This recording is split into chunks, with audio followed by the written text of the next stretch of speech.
Hi guys, I am Sahil Mehta, Director Ambrose Overseas and Founder Saint Botanica brand, and she is Dr. Urvi, our R&D expert.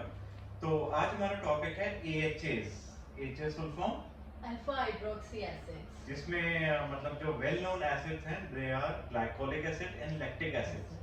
तो today we'll cover everything about glycolic acid, lactic acid, मतलब आपको क्या लगाना चाहिए, किस percentage में लगाना चाहिए, क्या साइड इफेक्ट्स हो सकते हैं, क्या बेनिफिट्स हो सकते हैं, कब मिक्स करें, कब ना मिक्स करें, और एएम लगाएं कि पीएम पे लगाएं। तो let's start with the AHS. तो डॉक्टर भी एएचएस बताइए कि एएचएस क्या है और इसका ये कैसे नेम है, मतलब what they do. It's alpha hydroxy acid, पर एसिड सुन के लोगों को लगता है एसिड Acid है, है। हम फेस पे कैसे लगाएंगे। बट ये acid is like very minimal percentage, और ये आपके इनफेक्ट स्किन को अच्छा करते हैं, आपकी डेड स्किन रिमूव करते हैं, काइंड ऑफ एक्सफोलिएट करते हैं। अगर हमें एक्सफोलिएट करना है तो हम एएचएस लेते हैं। तो मोस्ट ऑफ द टाइम इनको पील भी कहा जाता है, तो लोग काफी कंफ्यूज होते हैं, ये पील क्या है, क्या ये पील ऑफ मास्क है, क्या है ये। पील काइंड ऑफ, हम जब भी ये बोलते हैं, कुछ होते हैं आपके वॉश आउट पील होते हैं, जैसे आपने लगाया और आपने थोड़ी देर लगाया 10-15 मिनट्स, वो आपने वॉश आउट कर दिया। अगर वो तो उतार दिया, मास्क उतार दिया। नहीं, पील काइंड ऑफ ये केमिकल पील्स, ये हमारे फिजिकल पील्स में नहीं आता। फिजिकल पील्स तो इज पील ऑफ मास्क, तो ये हमारे आते हैं केमिकल पील्स में। तो वो हमें लगा के 15 मिनट छोड़ना है, वॉश ऐसे होते हैं जो 15 मिनट लगा के छोड़ना है, देन उसको वॉश करना होता है। कुछ ऐसे होते हैं कि जिनकी परसेंटेज जो होती है एक्टिव्स की कम होती है, तो वो हम ओवरनाइट छोड़ सकते हैं। ओके। तो वो कौन से होते हैं जिनको 15 मिनट में वॉश आउट करना होता है? वो हाई कंसंट्रेशन में होता है। अगर आप देखेंगे ग्लाइकोलिक एसिड अगर हम 25% पे ले रहे हैं, 35% पे ले रहे हैं, तो वो हम केमिकल्स इतनी देर ओवरनाइट नहीं छोड़ सकते। Kind of you have to leave it for like 5 to 10 minutes and then wash it off. Okay. तो अब एएचएस के बेनिफिट क्या हैं? एएचएस के सबसे बड़े बेनिफिट्स हैं कि आपके जो भी डेड स्किन है, जो आउटर लेयर पे एपिडर्मल लेयर पे डेड स्किन है, वो सारा आपका रिमूव करके काइंड ऑफ आपको स्मूथ टेक्सचर देता है स्किन को। तो जैसे आप बोलते हैं कि जैसे हम बात करें जो स्क्रबिंग से भी तो डेड स्किन रिमूव हो जाती है। आपके अगर आप फिजिकल स्क्रब यूज करते हैं, हम नॉर्मल स्किन मतलब सेंसिटिव स्किन टाइप पे हम फिजिकल स्क्रब मोस्टली यूज नहीं करते, क्योंकि उसके जो पार्टिकल्स होते हैं, स्क्रब पार्टिकल्स, अगर वो हार्श होते हैं तो आपके स्किन बैरियर जो है उसे डिस्ट्रॉय कर देते हैं। मतलब कि एक सीरम लगाया और आपके डेड स्किन सारे रिमूव हो जाएंगे। yes, वो उसी का वो है एसिड। बहुत इजी चीज होगी, मतलब कि स्क्रबिंग नहीं करनी और आपकी डेड स्किन रिमूव हो जाए। बहुत अच्छी बात है। डेड स्किन रिमूव हो जाए तो क्या क्या बेनिफिट्स हमें मिल सकते हैं? आपके जो भी अगर आप कोई प्रोडक्ट लगाते हैं वो अच्छे से एब्जॉर्ब होते हैं, उसके बेनिफिट्स आप लाइक 100% ले सकते हैं। yes. सबसे बड़ा बेनिफिट तो यही होता है, और आपको इवन स्किन टोन मिलेगा। जैसे आपके कहीं ब्लैक हेड्स हैं, व्हाइट हेड्स हैं, वो सब आपका मतलब काइंड ऑफ अच्छा है। तो एक चीज में दो आते हैं, ग्लाइकोलिक एंड लैक्टिक एसिड। हमने पहले भी कवर अप किया था, इनका डिफरेंस क्या है, बट जस्ट क्विकली एक रिवैम्प कर लेते हैं, इनमें डिफरेंस क्या है बेसिकली। ग्लाइकोलिक एसिड क्या है, मेनली आपके जो स्किन कंसर्न्स भी नहीं, मैं बोलूँगी स्किन टाइप्स है, वो वेरिएट करते हैं, वो आपको ध्यान में रखना है। अगर आप जैसे बिगनर हो केमिकल पील्स को लेके या केमिकल एक्सफोलिएंट्स को लेके, और आपकी skin type is kind of sensitive, तो आप सीधा ग्लाइकोलिक एसिड पे नहीं जाएंगे। आपकी स्किन टाइप अगर ड्राई है, नॉर्मल स्किन टाइप है, आपको डेड स्किन निकालनी है, तो उसके लिए आप ग्लाइकोलिक जाएंगे। But you have kind of a sensitive skin, rosacea redness prone skin, तो अगर आपको थोड़ा डर लगता है तो kind of lactic acid is more beneficial, और ऑयली स्किन के लिए भी lactic acid is very good. तो लैक्टिक एसिड के अलग स्किन टाइप्स हैं, oily skin and sensitive skin, oily combination sensitive, और ग्लाइकोलिक के हो गए हमारे ड्राई स्किन टाइप्स और नॉर्मल स्किन। तो इनकी परसेंटेज भी जैसे ग्लाइकोलिक की 8 रखी हुई है, लैक्टिक की 10 रखी हुई है, तो is this a minimum percentage और an ideal percentage? Kind of अगर आपको स्टार्ट करना है तो इट्स काइंड ऑफ बिगनर के लिए इट्स अ मिनिमल। इससे नीचे तो नहीं जाना चाहिए, इससे नीचे नहीं जाना चाहिए, you won't get that benefits. तो I hope you have got the meaning of skin peel, के इसके मतलब क्या होता है कि ग्लाइकोलिक एसिड को जनरली फेस सीरम नहीं कहते, कि फेस सीरम भी कह सकते हैं, but it is an exfoliating skin peel, because skin peel तो उसका बेनिफिट हो गया। तो अब हम इनके क्वेश्चंस पे आ जाते हैं। तो एएचए ये दोनों हैं, ग्लाइकोलिक लैक्टिक, तो I think different skin type से, तो इनको मिक्स तो नहीं करना चाहिए। नहीं मिक्स, फिर तो हम एक ही स्किन पील रखेंगे, इसके अलग अलग बेनिफिट्स और अलग अलग स्किन टाइप पे हैं, तो it's better not to mix them together. तो I think guys like most of the brands launch AHA generally कि उसमें ग्लाइकोलिक लैक्टिक मिक्स कर देते हैं, but lactic is meant for sensitive and combination skin types. तो उसका जो benefit है if you mix it with glycolic, the benefit वो तो एक नॉर्मल ग्लाइक AHA का ही आप ग्लाइकोलिक से भी बेनिफिट ले सकते हो, यही कहने का मतलब है ना।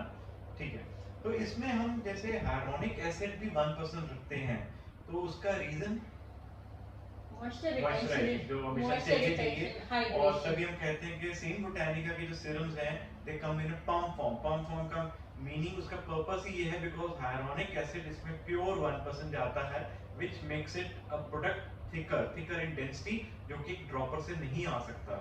तो जब इसमें प्योर डालते हैं तो वो एक प्रोडक्ट को थिक कर देता है। अगर डाइल्यूटेड फॉर्म ऑफ HA डालें then only you can take it out from a dropper. So ये चीज का आपको इफेक्ट जो है when once you compare to different serums, एक ड्रॉपर वाला और एक हमारा सेम बोटानिका का, you can easily make out moisturising difference. Moisturising kind of density is bit Skin thicker plumping. Compared to the dropper. तो skin में कैसा feel होना चाहिए? मान लो एक तरफ मैंने सेम बोटानिका का सीरम लगाया जिसमें 1% HA है, और एक में मैंने ड्रॉपर वाला सीरम लगाया ग्लाइकोलिक जिसमें HA की परसेंटेज बहुत कम है, तो क्या फील होगा इमीडिएट आपको फील? अलग ही लगेगा। एक आप वाटर लगा रहे हैं काइंड ऑफ, और एक काइंड आपको जेल टेक्सचर आ रहा है, मॉइस्चराइजिंग टेक्सचर आ रहा है, तो आपको खुद ही मॉइस्चराइजिंग बेनिफिट थोड़ा ज्यादा ज्यादा दिखेगा। दिखेगा। ठीक है, तो हम नेक्स्ट क्वेश्चन पे आते हैं। तो इसके साथ नियासिनामाइड तो इजीली मिक्स कर सकते हैं आई थिंक, AHS BHS के साथ, AHAs के साथ तो कर ही सकते हैं, provided it is like minimal percentage जो के अंदर उसको मेंटेन करें मैन्युफैक्चरर, तो mixing is not an issue, and there are multiple international brand जो करते हैं। तो ये AHAs लगाने की क्या स्किन रूटीन होनी चाहिए? आपका पहले आप क्लींजिंग करेंगे स्किन में, then you have to do your like toning. CTM routine तो रहता ही है हमारा। टोनिंग के बाद आप सीरम लगाएंगे, लाइक 3 to 4 ड्रॉप्स अपने फेस पे डैप करेंगे, और even your neck area as well. तो वो जब 1-2 मिनट हम वहाँ से छोड़ेंगे, काइंड ऑफ ये एब्जॉर्ब हो जाए अच्छे से, फिर आप कुछ भी अपना मॉइस्चराइजिंग, आपका जेल है या क्रीम है या नाइट क्रीम है, वो लगा के आप अपना स्किन विजिंग। तो जैसे अगर हम बात करें अब क्लींजिंग हम कौन सा रिकमेंड करेंगे? विटामिन सी क्लींजर के कोई मान लो कि नेचुरल क्लींजर, मान लो उत्तन हो गया, टी ट्री हो गया, what kind of cleanser do you recommend? वो आपके स्किन टाइप के हिसाब से आप यूज करेंगे। अगर आपकी ऑयली स्किन है, एक्ने प्रोन स्किन है, तो ऑब्वियसली आप टी ट्री पे जाएंगे, ठीक है। और आपका क्या कहते हैं नॉर्मल स्किन है तो आप कर सकते हैं विटामिन सी कर सकते हैं, और उपटन भी आप सब स्किन टाइप पे जा ठीक सकते है, हैं। और फिर उसके बाद टोनर। टोनर लगाएंगे। टोनर कौन सा? जैसे रोज टोनर यूज कर सकते हैं, रोज बल्गेरियन टोनर, रोज टोनर है, बल्गेरियन रोज टोनर है, टी टोनर अगर एक्ने प्रोन स्किन है, HA टोनर भी। ठीक है। आता है। तो उसके बाद सीरम सीरम लगाएं। लगाएंगे। ठीक है, सीरम के बाद कोई भी जेल लगा लें, जैसे कि नाइट जेल आता है, नाइट जेल आता है। अगर आपकी ऑयली स्किन है तो आप ऑब्वियसली जेल पे जाएंगे, ठीक है। और अगर आपकी ड्राई स्किन है, नॉर्मल स्किन है, तो आप night cream, hydrating night cream, Night cream. Rich texture, argan night cream हो गया, argan night cream, Same pure botanica radiance night cream. ठीक है, ठीक है, ठीक है। तो अब हम बात करेंगे एचएस जो हैं, तो इसके अंदर मतलब जिंक नहीं ऐड करते ना? जिंक नहीं है। ठीक है, जिंक क्यों नहीं ऐड करते? जिंक क्योंकि ऑयल सिक्रेशन के लिए नहीं है, it's kind of removing your dead skin. तो एक इसमें जैसे अगर इसको मॉर्निंग में यूज करना हो तो सनस्क्रीन लगानी चाहिए। Sunscreen, sunblock. तो आप कहते हैं कि रात को यूज करना तो भी मॉर्निंग में सनस्क्रीन लगानी चाहिए। सनब्लॉक लगाना ही लगाना है, कुछ भी आप यूज करें, एक्टिव्स आपके कुछ भी, वो काफी आज तक आपके स्किन में पोटेंट रहते हैं काइंड ऑफ, तो आपको सनस्क्रीन तो लगाना गाइस, अगर आप मॉर्निंग में यूज कर रहे हैं तो भी सनस्क्रीन लगा के निकलना है, अगर आप नाइट में यूज करें तो भी मॉर्निंग में सनस्क्रीन लगाना है। तो इसके बाद बात करते हैं इनके रिजल्ट्स के ऊपर। तो इनके रिजल्ट्स कितनी देर के अंदर नोटिस किए जा सकते हैं? आपको एक स्मूथ टेक्सचर तो आप 1-2 बार यूज करेंगे तो ही आपको लगेगा कि स्किन में जो बम्प्स होते हैं काइंड ऑफ, तो स्मूथनेस तो आपको अच्छे से दिखेगी 1-2 यूज में, पर धीरे धीरे 4 to 5 वीक्स में आपको तो अच्छे विजिबल रिजल्ट्स आप कब कह सकते हैं? 4 to 6 weeks. 4 to 6 6 weeks, weeks. मतलब मोटा मोटा 1 महीने के बाद, एक, मतलब after 1 one month you can to start 1.5 seeing good weeks. results. ठीक है, तो maybe 1 bottle is not enough, maybe कि 1 bottle should be enough. For 1 month I think it will work because we need just like 3 to 4 drops for 4 one drop, 3 to one 4. drop, one squeeze. One I squeeze, think I think 2 to 3 drops because you have to apply on the neck neck area पे as well. I only apply on my face, तो एक से मेरा काम हो जाता है. तो अगर हम करेंगे BHAs, तो AHAs के साथ BHAs मिक्स किए जा सकते हैं. नहीं, BHAs को हमें मिक्स नहीं करना चाहिए. BHAs अलग ही, बिकॉज BHAs सैलिसिलिक नहीं, एसिड. बट जैसे कि AHA BHA सीरम भी आते हैं. सीरम्स भी आते हैं. ऑर्डिनरी का भी सीरम आता है जो कि एक इतना अच्छा वेल नोन ब्रांड है, तो उसका भी क्यों आते हैं फिर AHA BHA के सीरम्स? आते हैं, बट BHAs हमेशा अलग ही यूज करने चाहिए ऑयली और एक्ने प्रोन स्किन के लिए, क्योंकि BHA सैलिसिलिक एसिड. तो आपकी जो बहुत ड्राई स्किन होगी वो BHA यूज करेगा ही नहीं, क्योंकि उससे आपकी और एक्सेसिव ड्राइनेस होगी. तो हम जाएंगे ही उस स्किन के टाइप, BHA वही यूज करेगा जिसकी ऑयली स्किन होगी, एक्ने प्रोन स्किन होगी और कॉम्बिनेशन स्किन होगी. ओके, तो बट फिर भी I think there are several brands, international brand जो AHA BHA मिक्स सीरम भी देते हैं एंड काफी और प्रोडक्ट्स भी देते हैं. तो उनके पीछे क्या बेनिफिट होता है उनका? वही होता है, और आपकी डेड स्किन रिमूव करेगा, ऑयल सिक्रीशन, सीबम प्रोडक्शन कम करेगा. वो एक जो होगा, दूसरा इंग्रेडिएंट वो हमेशा मिनिमल परसेंटेज में होता है. अगर आप कोई एक AHA की हाई परसेंटेज है तो BHA की डेफिनेटली बहुत ही ज्यादा बहुत ही कम कम परसेंटेज होगी. मे बी ऐसा भी होता है कि जैसे BHA को डाल देते हैं ताकि एक्ने प्रिवेंशन रहे, साथ के साथ उसका बेनिफिट रहे स्किन में. ठीक है. देन उसके बाद हम आ जाते हैं इसमें विटामिन भी मतलब ऐड किए जाते हैं, जैसे प्रो विटामिन भी ऐड किया जाता है इसके अंदर, नियासिनामाइड भी ऐड किया जाता है. तो उनके एडिशन से क्या बेनिफिट्स मिलते हैं? ऑब्वियसली आप नियासिनामाइड करेंगे तो आपका नॉर्मल स्किन ब्राइटनिंग इफेक्ट होगा, और प्रो विटामिन 5 क्या होता है, मॉइस्चर, उसके लिए मॉइस्चराइजिंग इफेक्ट देता है, हाइड्रेटिंग इफेक्ट देता है स्किन में. तो उसके वो बेनिफिट्स होंगे. बट अगर कुछ भी अगर एक्स्ट्रा ऐड ऑन हो रहा है तो वो बहुत ही माइनर परसेंटेज में ऐड होता है, तो उसको आप एक इंडिविजुअल सीरम के साथ नहीं कंपेयर कर सकते कि नियासिनामाइड का 10% ले लिया मैंने और अगर ग्लाइकोलिक के अंदर एडेड है या लैक्टिक के अंदर एडेड है तो वो एक रिजल्ट नियासिनामाइड के इक्विवेलेंट बेनिफिट्स नहीं मिल सकते दोनों प्रोडक्ट से. एक चीज और है, जैसे हम करते हैं, हमने एक इसमें डाला है जैसे AHA में हमने ग्लाइकोलिक एसिड डाला है as a kind of active, but उसके साथ हमने नेचुरल ग्लाइकोलिक एसिड एक्सट्रैक्ट भी डाला है which is kind of sugar cane extract, जिसमें नेचुरली AHA होता है, और लैक्टिक एसिड में हमने योगर्ट एक्सट्रैक्ट डाला है, वो भी एक नेचुरल AHA होता है. तो उससे भी आपके एडेड बेनिफिट्स मिलते हैं. ठीक है. तो और कोई डॉक्टर भी आप कोई सजेशन देना चाहेंगे रिगार्डिंग द AHAs के? और कोई आपको लगता है कि मतलब लोग आपसे पूछते हैं AHAs के बारे में और क्या क्या पूछते हैं, कुछ जो I have missed out?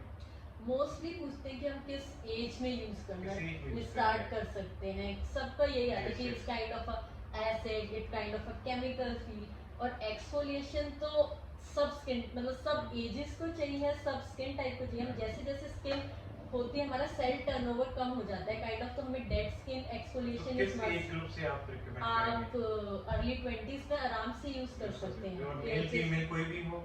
It's a unisex product, आप दोनों ही, क्योंकि स्किन को जरूरत नरिशमेंट सबसे ज्यादा किसको होती है, मेल को फीमेल को कि equivalent? Equivalent. But guys generally don't use these serums ना, मतलब वो फीमेल ही ज्यादा ऑडियंस होते हैं. क्यों हम कह सकते हैं? Because female are more concern about their skin regime and तभी ज्यादा skin soft maintain and everything. तो इसको रात को लगाएं या दिन में लगाएं तो सनस्क्रीन के साथ लगाएं. एंड मतलब these are very gentle formulations जो माइल्ड एंड फॉर्मुलेशन है, माइल्ड परसेंटेजेस है. और इनके कोई साइड इफेक्ट्स आप कह रहे हैं, साइड इफेक्ट्स कोई भी नहीं होते. स्किन टाइप्स हमने डिस्कस कर लिए.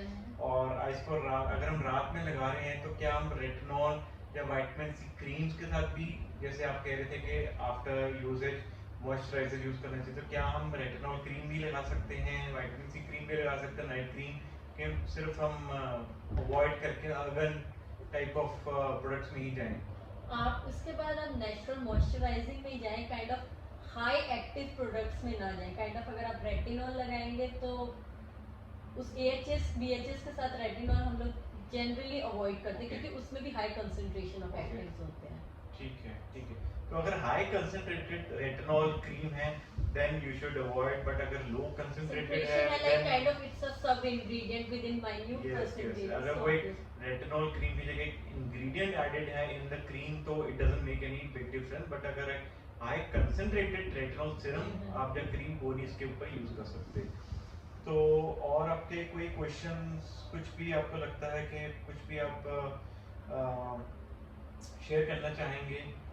और आपका तो वही कोई ऐसे भी डिफरेंस होता है, लैक्टिक एसिड माइल्डर है ग्लाइकोलिक से? Lactic acid is always milder, तभी तो हम इवन बोलते 10% है तब भी माइल्डर है? तो भी माइल्डर है। 10 होने के माइल्डर बाद परसेंटेज का मतलब है कि हम कहें कि अगर हम 10% यूज करें लैक्टिक तो फिर भी हमें रिजल्ट इक्विवेलेंट टू 8% ग्लाइकोलिक के नहीं मिलेंगे कि क्या है? माइल्ड हम इसलिए बोलते हैं काइंड ऑफ ये एक सेफ है for otherwise sensitive skin. Result point of view से Result of कोई point माइल्डर of नहीं view है, तो नहीं। माइल्डर का मतलब रिजल्ट पॉइंट ऑफ व्यू से नहीं है। डॉक्टर उर्वी हमें थोड़ा सा दिखाएं ये एचे का टेक्सचर कैसा होता है? तो हम लोग पहले लैक्टिक एसिड का दिखा देते हैं आपको 10%। आप जैसे हमने डिस्पेंस किया 1 ड्रॉप, ट्रांसपेरेंट, एब्सोल्यूट बिल्कुल ट्रांसपेरेंट। कुछ और कलर अगर हम नहीं साइड है। पे ग्लाइकोलिक भी डाल दें, क्या डिफरेंस हमें देखने को मिलेगा?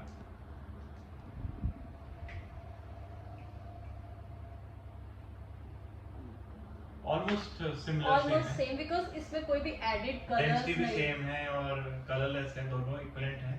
तो आई थिंक ब्लेंड भी देखिए। बहुत इजीली हो जाएंगे। आप देखेंगे आपको so pretty nice. I think तो हमने काफी कवर अप कर दिए हैं सारे क्वेश्चंस, एंड आई थिंक इसके अलावा तो कोई और क्वेश्चन होगा नहीं, मतलब बिकॉज पैच टेस्टिंग तो सभी करते हैं और सभी को पता है कि 4 to 6 वीक्स में लगेंगे रिजल्ट्स में। नेचुरल इंग्रेडिएंट्स एडेड होते हैं to add on the benefits of Benefits. AHA and to also give natural AHAs along with the concentrated form. So I think अगर आपको still कोई questions हो आप please मेरे साथ share कीजिए, we'll be happy to answer all of them. So have a good day, take care. Stay